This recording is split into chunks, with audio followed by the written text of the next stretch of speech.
Welcome to Spirit School. I'm your mentor, Danielle Sarank, also known as the Squamish Medium. In this podcast, I share honestly all I have learned about the mediumship and spiritual development journey.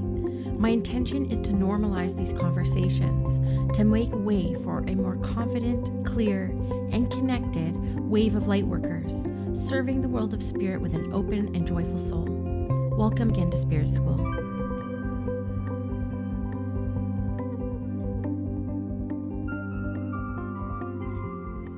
Hello everyone, and welcome back to Spirit School. If you're ever curious about what's going on day to day, week to week, I am over on Instagram, very active in my stories and my IGTVs, not so much in my feed, but I really kind of share the experiences that I'm constantly going through as a mom, as a spiritual entrepreneur, as a working professional medium. What I wanted to share today as part of the podcast episode is I often feel like, though I love the podcast and I do offer as much as I humanly can through this podcast as far as knowledge goes and experiences that I've had, in hopes that you will feel normal on your spiritual development journey and your mediumship development journey. But I often feel that my best work, there's just something about being in the energy with other people and teaching people live that just brings out like the most wisdom, the most confidence, the most inspiration through me.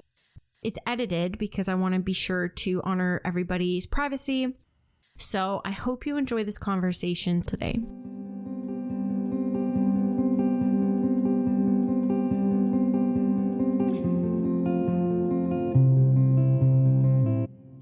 Hello.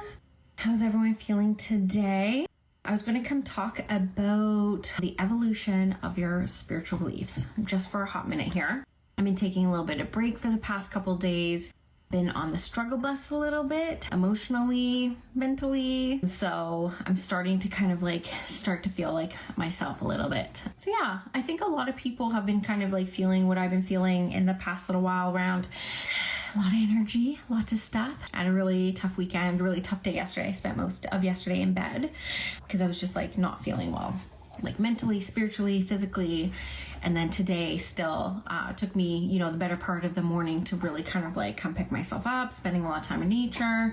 So just so you know, because I work with so many people, right now, I think I have 180 clients or something like that. Just know you're not alone. Okay. And a lot of people are kind of experiencing this. If you love astrology, it's $100 for a whole year, but Michael Lennox sends out a daily astro newsletter, and he's such a phenomenal writer. I mean, he's written books on dreams and stuff like that. I've had him on a podcast. I mean, today, even right before I went on to my call, I was looking at his newsletter from yesterday, and he was talking about this cycle that we're kind of coming out of, being from last November. And I can really pinpoint a lot of my struggles that kind of came up for me yesterday as being started in November, actually. So just know you're not alone. A lot of people are kind of feeling it.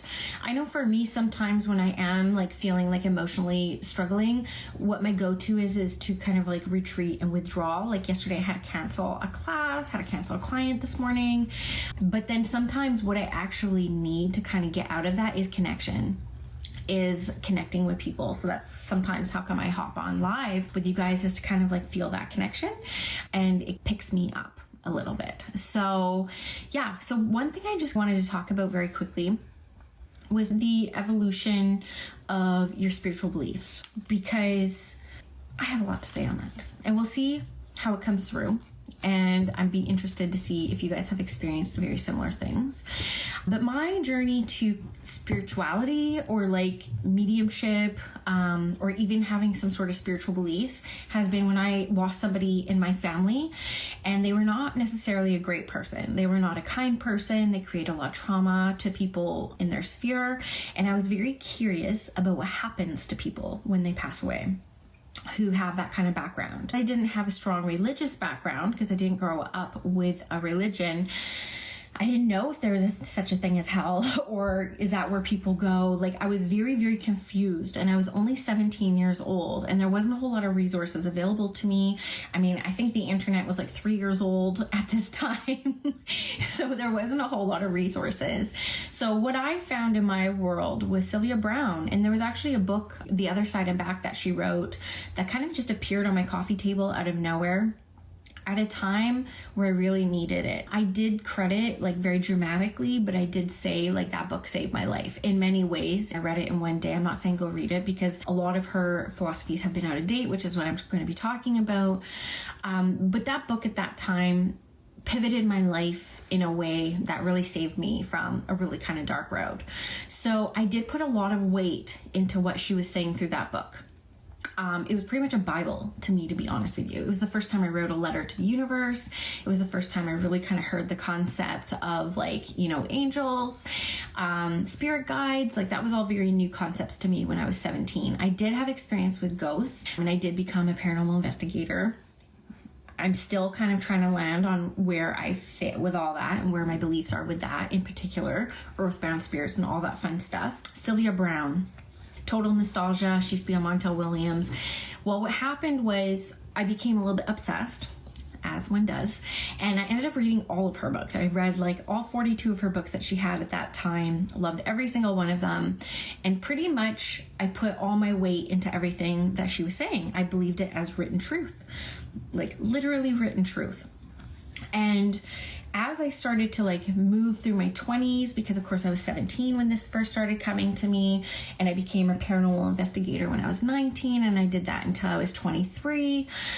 And because Sylvia Brown said that ghosts exist, I was like, of course they do. You know what I mean? So I was like all in on this, and I was like traveling the world. I was going to Scotland every year. I was staying in like haunted locations. I saw Most Haunted, that TV show.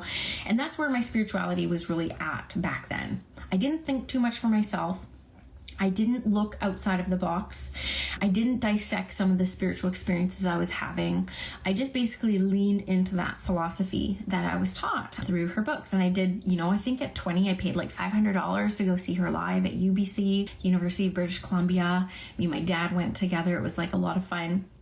So as I started evolving into my mediumship when I was 31, so, you know, 15 years almost had passed by this time, and I started having my own mediumistic experiences. I was very conflicted because they were really, they didn't align with what I read when I was younger. And I was very lucky to have an amazing teacher at the time who really pushed us to think for ourselves and to go to spirit with everything, because she didn't want us to believe everything that she was saying. She wanted us to kind of question things for ourselves. And so this was kind of the start of my real spiritual evolution, was going within, going to my spirit guides, looking at the experience I was having from almost like this clean slate. And that was really hard because I had been so, you know, indoctrinated into the beliefs that Sylvia had. She had her own church. I don't know if you guys know that, but Novus Spiritus was a church that she created. And funny lineage, like fun fact, Sean Leonard, Aboriginal medium Sean Leonard, was actually the first. So he opened the first Novus Spiritus church in Canada. I read that in his book and I was like, this is wild. So he was like really involved in the Novus Spiritus church, which was Sylvia Brown's church. It was wild. So kind of moving along, I started having like spiritual experiences with mediumship that didn't really align with what I read in Sylvia Brown's book, suicides being one of them. Her beliefs on suicides were very harsh. I'm not going to say them because I'm not in a space to be able to like hold you guys if something comes up for you in this, but you can go read her philosophies on it if you want. But they were really harsh and like really brutal and a tad racist, to be honest with you. And when I started doing mediumship, and I did connect with a lot of spirits who crossed themselves over, because I do have lived experience with that in my life, I started like to question everything. It was actually almost like the floor was falling out from underneath me, because I felt like I know nothing. I feel like I know nothing, and I'm having to like build and start to like think for myself a little bit and discern these experiences myself a little bit. And where I want to go from here is that I started having these experiences that I was trying to understand, and I had a teacher who didn't want to give us all the answers, really trying to move us inside into meditation, into self-inquiry about them. And so I felt like I would have like this firm footing on how things happen and why things happen. And then I would have a reading that would counter that belief and challenge it. And then I would feel like I would find my footing. I'd be like, okay, I feel like I know what's going on here. And then I would have another experience that would counter that. And it was very frustrating for me, because we want to know everything that's going on. And we want to know why things are happening and what's happening and all this different kind of stuff. And what I have found now through being on this path for about 9 years, it'll be almost 10 years later this year, was the beliefs that I hold year after year after year after year continue to evolve and expand. And this is how come, like in the initiation and the things that I teach, I often say, you know, this is what I understand at this point of time. Like, these are my beliefs based off the experiences I have at this point in time. And permission to grow, permission to evolve, they will probably sound very different in 5 years as well, because my experience through mediumship and my experience through working with the public for these past 6 years is that the more I go into the experiences that are given to me through this path, more and more of my beliefs continue to be challenged and eventually evolve. But what I have seen is that I have come across a lot of people on my path through different teachers and even just following somebody's body of work for a certain amount of time, where some people get really stuck on their beliefs and there's this unwillingness to evolve and change with them. I don't know where you guys land with that, because in one respect I could see how some people may think oh, you know, maybe not standing too firm in a belief or leaving some space to be wrong, which may not be seen as, you know, too sexy or anything like that. But what I really want to say around this is you need to be willing to continue to evolve and grow in your spiritual beliefs and have some of the things that you hold really true today be challenged and changed as you have more experiences as you move along. And that's been one of the most freeing things I've had on my path as a mentor and as a teacher, is that permission to grow and expand and evolve and change my mind and change my philosophies, change my beliefs based off of the new and fresh experiences off the press. And I'm not sure if you guys have had that experience. I remember too, there's a point in time in my development where 3 of my mentors within a year of each other all went born again Christian, which is pretty, you know, a radical shift from mediumship to something else. And I remember the feeling of the floor and the rug being ripped out from underneath me. And I started questioning my own beliefs.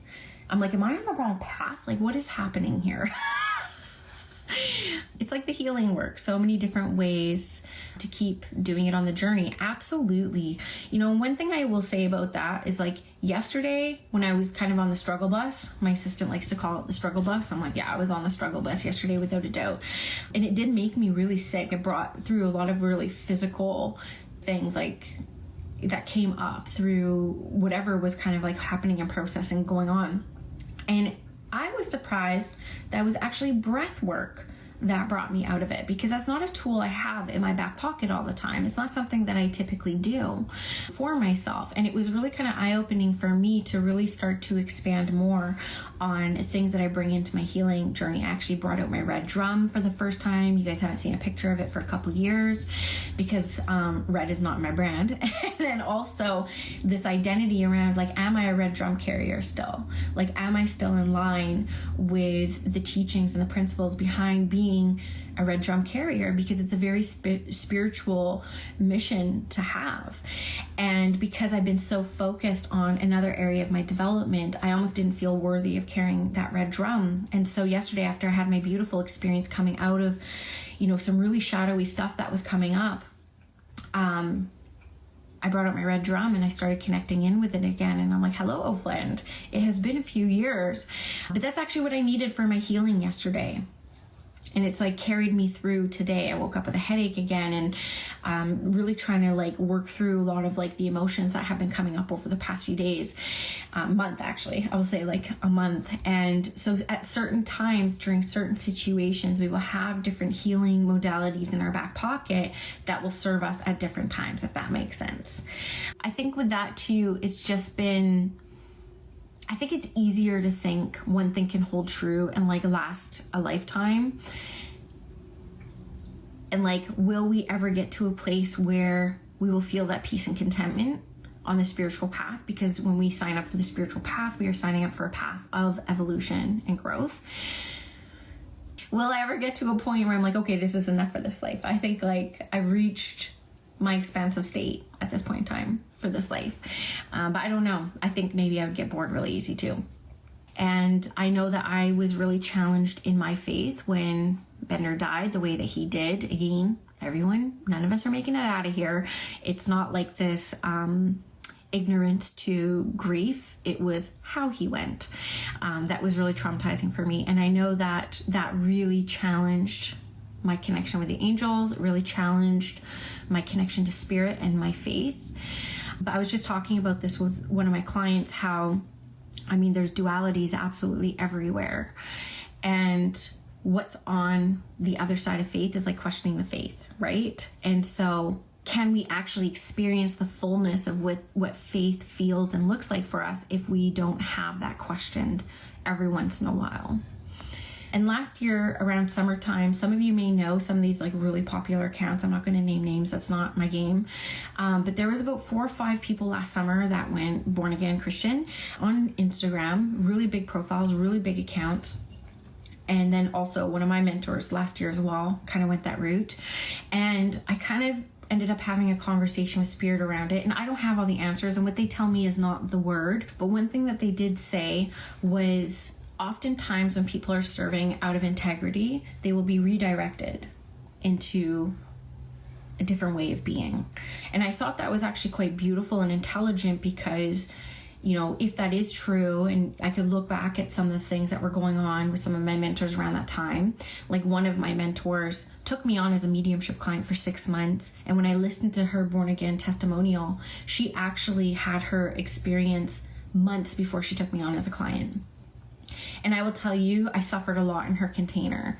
Every reading I had, every person she had me read for, it was like traumatic. It left me more in despair than feeling empowered.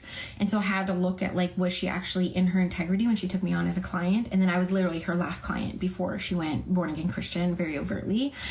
And so when we think about it, like there's still like this really deep, peaceful connection to God. It's not like a punishment. They're like most people who I follow who went really born again Christian are in a very peaceful state. They just can't do any more harm in the public anymore through not serving in their integrity. I'm not saying that's the case for every single person. I'm just saying that through the people who have been in my world, that is one of the things that Spirit brought through for me. Something to play with. I could see how that could align with some of the people I've personally known and have experienced. And so that's something that's kind of come through. I mean, it made sense to me. It was like a mic drop moment where I was like, whoa, I'm actually dizzy even right now saying it because I'm like, it's not a punishment. You know, they're doing okay and they're still connected to a higher purpose, a higher being, experiencing peace, just not able to like take tens of thousands of dollars a month from people because they have to keep up like lifestyle and stuff like that, right? So I guess what I really wanted to say as part of this live is just giving you permission to change your mind and evolve and have different spiritual experiences that don't necessarily align with your current beliefs and have those beliefs kind of like expand.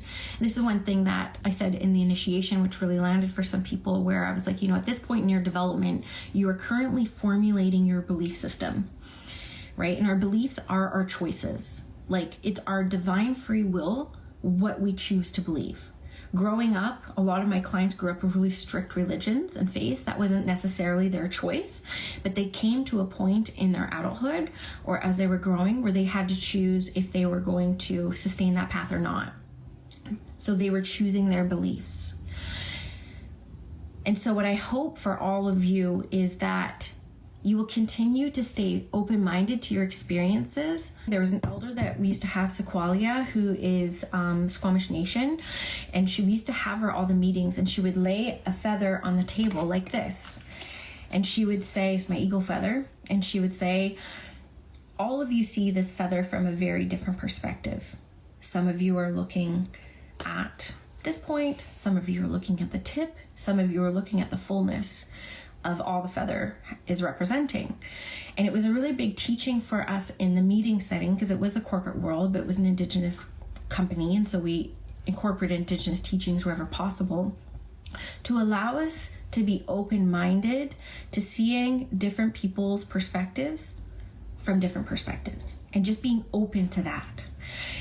And what I see a lot nowadays, especially online, are people that are just like so inflexible about the beliefs, or unwilling to see things from various perspectives to really kind of like formulate like a holistic point of view of things. So I always say my beliefs, I'm very flexible in them, because the more I experience, the more I evolve, the more I grow, the more that my beliefs and my philosophies grow and evolve with me.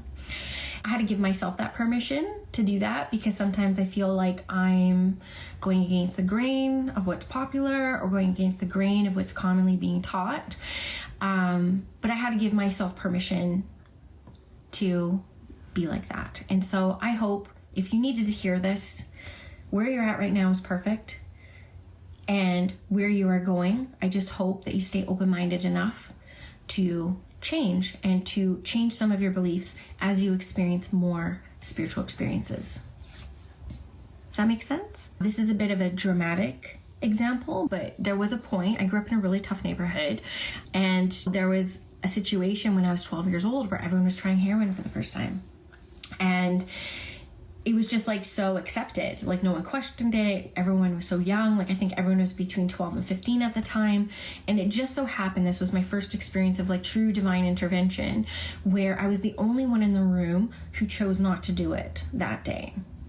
Just for whatever reason, it didn't look like fun. That's the only thing I could say why I chose not to do it, is like, that looks like a pain in the ass. And so I chose not to do it. It just didn't look like fun.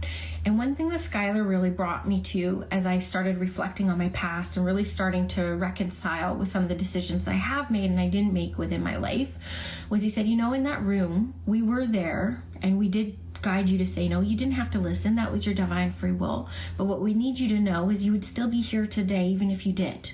You would still be Squamish Medium, you would still be with Nick, you would still have your children. But the stories that you have to share and the clients that you would align would just be a little bit different. That's all. And that was a huge teaching for me from Spirit around, you can't mess this thing up, right? Sometimes we're faced with these decisions that feel like life or death. Like leaving my corporate career felt like life or death. It felt like thriving or not thriving. And it was the hardest decision I've ever had to make in my life. Even leaving my first husband, it was not as hard as the choice of leaving my job. And it's hard to be in those human experiences and understand that you actually can't make a wrong decision.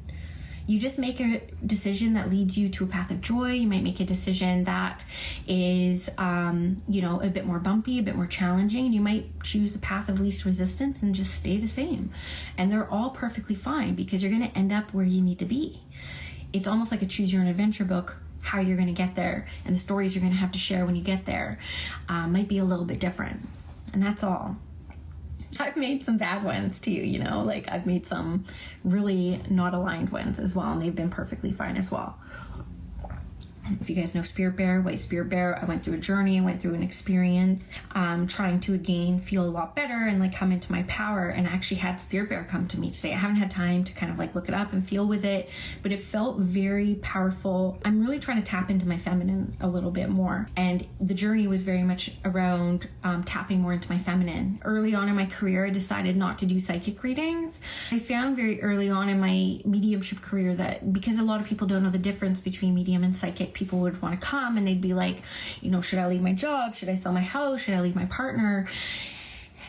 And it kind of rubbed me the wrong way, because I was like, I would love for somebody to tell me what to do with my life all the time.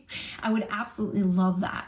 But it just felt very disempowering for me. And I'm not poo-pooing on people who do those style of readings, because there is a need for them and people do love them. And I will admittedly say that I have had readings when I was trying to quit my job. I probably spent $1,000 on readings, having people try to validate my decision for me. I will say ultimately it was me that had to make the decision. It was like, actually my husband who really inspired me to do it. But I didn't like taking away people's like divine free will to make choices. And that's how I'm really passionate about that topic, because I've been faced with some really powerful decisions, and I've made a lot of like really bad decisions as well. But my life still turned out beautifully. I don't have a whole lot to complain about when it comes to my choice of husband, my children, my home, all that fun stuff. And so even though I've made like a lot of like really harmful decisions in my life, I still ended up in a spiritual space, like communicating with angels and like being a voice for the unseen. And I love that. So if I can be an example to you, and one day I will write a book about all my bad decisions and like the experiences I had, because they're all beautiful in their own way, I might make a lot of people feel better about themselves and their choices too. I don't regret a single one of them, by the way. Okay, so how am I tapping into my feminine? So space. I spend a lot of time alone, but I don't spend a lot of time alone. You know, I keep my mind really busy. I'm very active. And one of the ways that I found, and it was actually, I'm having my public speaking coach come into the initiation in the Spirit School Collective to teach a class called From Stage Fright to Stage Joy, because she's really helped me find my voice. You guys might notice I talk a bit slower now. I have a different register that I tune into, because I realized that the high-pitched, fast voice was kind of like my little girl in me who just wanted to please everyone and be safe. And like learn how to kind of tap into that really powerful voice that I have. My authentic voice is what she really helped me kind of like uncover. And through some of the exercises that I've had that she has brought me have really forced me to slow and to like really tune into myself. And the feminine lives in here for me. And here I've avoided my whole life, mostly because of the choices I've made and, you know, the harm that I've kind of like put myself in, and like just the experiences I've had that have nothing to do with me at all. And I had no control over the things that kind of like happened to me. And I realized that I really have avoided my body, and I've avoided the things that are inside. So it has actually been through doing this public speaking coaching that has had me slow down to a point where I can meet her. And so anytime I want to tap into my feminine, I just sit in my chair and I just breathe and I just feel all of me, like my body, my toes, my legs, my heart rate. And I just fully accept everything that's coming up at once. And for me, that's one of the most powerful ways to kind of get into my feminine, is to be with myself. I will say too, I've had amazing experiences tapping into my feminine through breath work. The color red. I was just talking to my assistant about that this morning, how I feel so drawn to red right now. Like I'm planning a big photo shoot for my 40th, which is coming up, and I'm hiring like this amazing photographer I've always wanted to work with. And it was funny enough, we ended up in the same class. I mean, it's an international class. And she started talking and I was like, I know you, I'm a big fan of your work. And we ended up talking, and we're going to talk about a photo shoot doing for my 40th. And I keep having these visions of me being all in red. I'm like, I just want to be all in red with like my red drum. I don't know how red and purple and gold go. You guys will have to tell me, but like even tuning into the vibration of color, and red for me is like very, very feminine. Of course, Mary Magdalene, red rose. Like we know that there's a lot of the red tent. Like there's a lot of like archetypal energy out there that is like red and feminine. And funny enough, when I went into anaphylactic shock last year, I saw a red angel for my first time. Never ever have I seen a red angel. And when I was going through kind of like a dark night of the soul yesterday for myself, that came up again for me, that like red angel. And like this red, we did a spirit circle in the Spirit School Collective where all of us, like almost if not all of us, got a red rose during that experience. It was so powerful. I get shivers. I was actually thinking about that this morning when I was meditating, and we were all gifted like that color red. And so, you know, colors carry a really deep vibrancy and an energy to them. I brought out my red scarf. It's one of the only red things I own. I was looking at red dresses yesterday. I'm like, I want to wear more red. And I think red looks good on me. And red looks good on my kid too. And I even thought about playing with my logo and like making it red for a little while, because I am dedicating this next version of myself and my development to really going deep into my feminine. Funny enough, Melanie Ann Layer, I'm in her Alpha Femme experience, and right now she's doing Femme Fatale. Now I did Femme Fatale last July, and I was fully my masculine, was not ready for it. And then today, or yesterday, Femme Fatale started. I'm like, I'm here for it. I'm diving in. I'm all in on this. And girl, I am going to come out a goddess. Like, that's where I'm going, because I'm so masculine. I rock my masculine. I rock my male energy that's like within me, that masculine energy. But the feminine for me is something that I really have to effort. And so this is like where I'm going. This is the evolution of Danielle. I love you guys. You guys have been listening to my podcast since 2018. Like, that's how come I love that I put myself out there even before I felt ready, because I get to see my evolution of my growth through that. And even my podcast episode yesterday on historical Black mediums, I, for the first time, started adding commentary to like my beliefs around my values. I never did that. Last year, when I did my episode on celebrating historical Black mediums, it was strictly data. I don't know, data.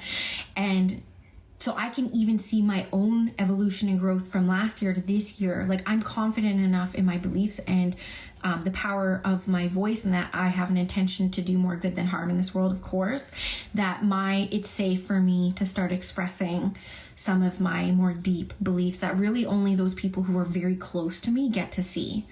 And the people who I let really in get to see all of me. And so it's really hard for me to let people really in, because I'm still accepting all of me. I'm still accepting the messy side of me, and the side of me that has to experience pain to experience that joy, right? And getting people who accept that and don't judge me for that is like, it's not as common as you think. There are people who will drop me if I say one thing that doesn't land for them. I had somebody in my community join. They attended their first class. They asked me a question. They did not like my answer, and they canceled right away. It's like, holy, like, unforgiving. You have a video of a red dress, and is it like, you know, when we look at like the missing, murdered Indigenous women and children, it is symbolic of like the red dress, right? The forgotten women, the forgotten girls. So I think for all of us women, like, tapping into the vibrancy and the resonance of red could be really powerful. I'm also like getting really excited about planning my retreat, which I was just talking about with one of my clients too, because I want to do table tipping. I want to do like breath work. I want to do cultural tour. Like, there's so many things I want to do, like, that are like ceremony based, and, you know, of course, mediumship and development and stuff like that as well. But I'm just getting like so excited for it. Like, how fun would it be to have everyone plan to come with like a red fit and like do like a bit of a photo shoot, like all in red. Oh my God. Yeah, it's happening. It's being done. It's being done. And you have to put yourself out there before you're ready, or else you will get stuck in analysis paralysis and perfection overload, which is actually just another way of expressing fear. I get stuck in that, though. I will be honest with you. There are still some things that I want to do that I have not done in my practice because it scares me. I'm not going to say what they are out loud. I've told enough people. And one of my trauma responses is oversharing. By the way, it's actually a trauma response, so I'm trying to rein it in a little bit. But there are still some things that I have avoided doing for about a year and a half because I've been scared. So there are still fears that I'm having to continue to guide myself to walk through. I don't think that there's ever going to be a point in time in this human journey where we will not be asked to continue to walk through fear and resistances, especially for those of us who have signed up to grow and evolve while we're here. I'm glad people are saying thank you for being raw. That's why I love you. I love you too. Trust me. This is how come, I don't know if other people do this, but when you're struggling, you retreat. And this is how come today I was like, I need to get out there. I need to connect, because healing and connection is so important. We took our kids to go see Sing 2, which I absolutely loved. If you want to talk about an inspirational movie. And there was literally a raven like flying with us for a long time. It used to be hawks for me, but I did have a raven actually on Sunday, like literally follow our car. And my husband noticed it too. He was like, what the hell? I'm like, honey, just live in my world for one day. It's magic. It's like, there's magic everywhere to be had. And it was nice to see him kind of like get to experience, like question it a bit. Like, that's not just a raven. I'm like, no, it's like flying with us right now. Yes, so I can't wait for the retreat. I actually work with 2 healers that I really trust. Sometimes we have blind spots as light workers. We can do everything we want to protect ourselves, but I'm holding space right now for like 180 people. And I piss people off sometimes. And so there is sometimes like not great energy being thrown at me. And I'm not always super aware of that, but I will notice sometimes that I think differently or insecure for like no reason. And sometimes this can be like the energy of people who like just don't wish you well. And I get that a lot. And the more you put yourself out there, the more you will experience that. So I actually do work with 2 healers, Radiant Vibes, who I work with monthly, and then my emotion code practitioner. And so I have other people help me kind of like clear energy from things that I can't quite pick up, because we all have blind spots. Like that's why we hire coaches. That's why we hire mentors, because they help see aspects of ourselves that we just can't quite see. So that's what I do. So I love, it was actually the philosophy that I'm about to share, I heard on the Expanded podcast. So I don't listen to it all the time, but I did listen to this one episode that talks about the difference between jealousy and envy. And it was so helpful for me. They talk about envy being in the presence of an expander, whereas jealousy is really kind of defined as somebody taking something away from you, right? So maybe in the mediumship world, as an example, if we're all teaching like mediumship development classes, there may be some jealousy about a client picking someone else's class over mine because I lost something, right? But then I see other like mediums maybe host retreats and I haven't done it yet. And then I feel envious of that. And all that envy means is I'm in the lens, or I'm in the energy of an expander, of somebody who has the potential to expand me. So being really clear on when you're jealous about something versus envious about something, and processing those things very, very differently. Because the truth is, I have had clients who I've shared people on my podcast and they've taken their class instead of mine, but then they took mine a year later. You know what I mean? So it's like, I don't own them. And like, just because they took theirs doesn't mean that they're not going to take mine. So sometimes that jealousy can be really worked out. And then I love the thought of envy ever since I had a really good friend get like a really big podcast spot. And I was a bit envious because I was like, oh, I think I want that. You know what I mean? And I felt expanded in that moment because that became a goal for me when I became envious of it. So last year, Spirit gave me the inspiration. I posted about this. It was a thought that Spirit kind of channeled through me, where it's like, can you watch another light worker rock their light without questioning your own? Right? So it's like, can we watch someone else do the work that we're doing incredibly well without thinking that we're not doing well? And my hope is I always have been able to. I've always been able to watch other mediums and not think I was less than because they did so well. It actually, again, if we tune into envy, showed me what I could possibly do if I stay on this path. So I've personally never had that, but I have experienced other people having that experience with me, but they've been very open with me, which I thought was actually quite mature. As an example, my old mentor messaged me and said, I have to unfollow you because I surpassed her in followership and my career really kind of took off, and then she stopped doing it. But I was grateful that they were able to kind of open up for me on that. But on the energetic level, what I try to do when I'm doing my cord cutting is I want to keep cords that have taught me something, whether they were positive or negative experiences. I try to like cut the lower energy cords. And actually it's Ray that taught me how to do that. So yeah, I have to call in help sometimes. I can't do everything myself.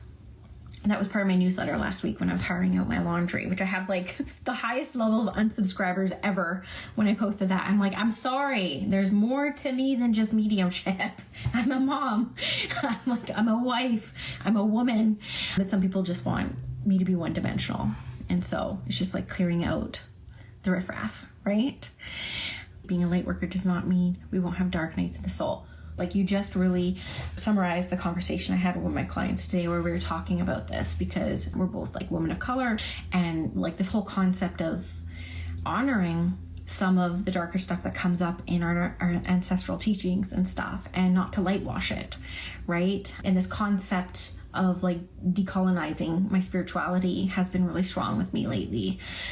That's all I'll say on that right now, because I'm holding these kind of conversations on this in like really sacred containers, and I will come out and talk about some of the realizations I've had around this on a future podcast episode. So you guys know in the podcast, you usually get my thoughts about things that happen 6 to 12 months before they actually happen, because I'm very careful about what I vocalize, because I realize the influence that I have, and I want to be sure that I'm processing things really fully before I say them out loud.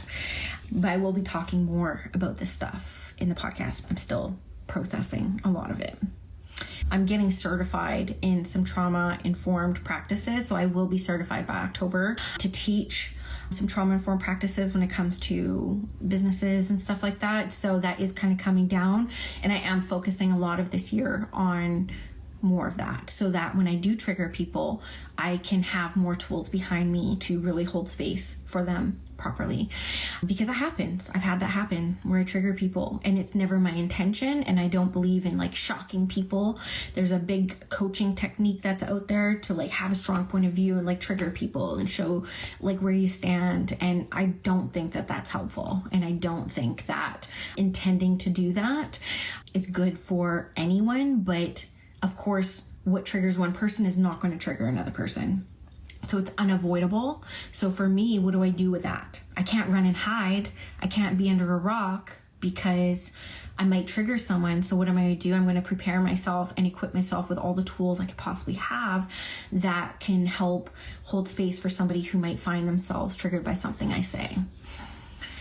None of us are taught how to process our emotions in school, and often by our parents. Of course, us being this wave of light workers will likely be able to help navigate the next generation on some of this. I constantly am asking my family, how do you feel? How do you feel? How do you feel? Like really trying to normalize that feeling conversation. But up until now, we really kind of like hold on to things really tight in our body. And that's kind of like where some of our triggers come from. So there's this modality called the emotion code, which is like based off muscle testing. It's kind of cool. She's saying there's room for all light workers and our gifts to come through in different ways. And that's how I feel about mediumship in a lot of ways. And I've said this for a long time, and I don't know if people agree with me or not, but I do feel that like the evolution of a lot of our spirit work is going to be multifaceted. It's going to be based off of like, why are we interested in so many different modalities? Like to me, it doesn't make sense that we would like look into Akashic records and look into Reiki and like look into mediumship if we weren't going to put it all to practice one day. Right? So one thing I work with some of my business clients are like, instead of having 20 different listings based off of 20 different things that you can do, can you have a session and then just trust your intuition and trust the guides that what comes through is exactly what they need at that time, whether it's your Reiki, whether it's your shamanic drumming, whether it's your mediumship, right? And I think that will be cool. So permission to do that as well. Sometimes I feel very messy, and sometimes I wonder, when I feel so messy, can I show up? And the answer is yes, because today I was feeling very messy, but I was able to show up. And sometimes doing this work is actually what's best. But what I also don't want to do, which I've done in the past, is because I feel so good at work, I prioritize work above all else. And so I'm having to look at my life, which has also been part of my journey for the past 4 months, on to be whole. Like, can I get this feeling with my kids? Can I get this feeling through exercise? I don't think so, but can I get this feeling outside of getting your guys' validation? That's kind of what I'm looking for in my life, is like that true unconditional power, which is what Spirit brought through in the Spirit messages in January 2020, which is actually why I joined Melanie's AFE, because when I was channeling the Spirit messages from 2021, and they were talking about that concept of conditional power and unconditional power, and then all of a sudden I'm in a Melanie masterclass and she calls it something different. Circumstantial power is the wording. And I was like, whoa. I was like, holy crap, like we just got the same download. I'm like, it's wild. And so I'm trying to get to a point where I have true unconditional power from within, right? But that's going to be a journey. Hopefully I nail it in this life, but who knows? That was actually why I started the podcast, was because what do I wish I knew back then? Like, what do I wish somebody said to me? So that's what I'm trying to, but I will be evolving in the podcast as well. Just so you guys know, it is going to evolve to expand beyond mediumship, because I am more than a medium. You guys might not know this, but like, I'm a coach, and I don't talk about it because I don't like, people just find me and I attract some of the most amazing people, and a lot of the conversations that we have nothing to do with mediumship. And so I really want to start expanding and evolving what Spirit School covers and what it talks about. And I'm excited for that. It's going to be fun. I'm not going to change the name or anything because it's all connected, right? It's all connected. So what I recommend to you, I was telling my client today how I process this. So I have one of my clients who, one of the words that they keep bringing up is momentum. And having like a real kind of complicated relationship with that word momentum. So I don't know too much about that. So what I do is I throw the thought out to the world of spirit saying, I want to learn a bit more about philosophy behind momentum, and what resistances would people have around momentum? Like, what's the fear behind not being momentous? And so now I leave it in their hands, and it may take me a year, it may take me 2 years, it may take me 2 months, but they will bring me the wisdom and knowledge I need to know to be able to walk somebody through resistances or disbelief around momentum. So that's how I get most of my spiritual philosophies now, is I just have a word or a concept that I focus on, and I throw it out to the world of spirit, and then they teach me as I go. But be prepared that the unfolding of a philosophy around a thought could take you a very long time. And that's okay. And that's perfectly okay. You guys heard in my most recent podcast episode, it was like a mic drop moment for me that in January 2021, it was January 2021, where they brought through the thought around inspirational mediumship, and I never understood it, and I couldn't find a single medium who could explain it to me in a way that was as impactful as the way Spirit brought it to me. And then when I was researching Sojourner Truth, and I realized that's her mediumship. It's inspirational mediumship. I mean, it took me 14 months to fully understand what they were bringing me last year. And I'm still unpacking what that means for me. But this is like, could this not be how I rock my mediumship? This is like inspired speaking, like what I'm bringing through for you guys right now, because you guys need this. And this will create a ripple effect that goes beyond what we could comprehend at this time. Like, that's kind of like a form of mediumship. And I can feel it because I can feel my crown. I can feel the elation feeling. Can it be that easy? Yes. Why can't that be that easy? Yes. We are here to break all the rules. Of course it can be that easy. I'm going to use kindergarten philosophy here and say you get what you get and you don't get upset. And if you're coming to somebody who's connected in with the world of spirit, you're going to trust what comes through me is exactly what you need at this time. So we just have to like lean into radical faith around that. But yes, absolutely. I hope you guys have a fantastic day. Thanks for hanging out with me. I'm just sending you guys my love. I'm glad that you guys enjoyed the conversation today. And I hope this carries you through the week. Love you guys. Bye. Did you know that Spirit School is not just a podcast? It's an actual school. If you go to myspiritschool.com, you can invest in self-study courses, live programs, and of course the Spirit School Collective, my baby, my monthly membership community. All Spirit School offerings are intended to get you feeling clear, confident, and connected to your spiritual path, your development journey, and of course, connected to other spiritual curious souls who are having similar experiences to you. I hope to see you in Spirit School.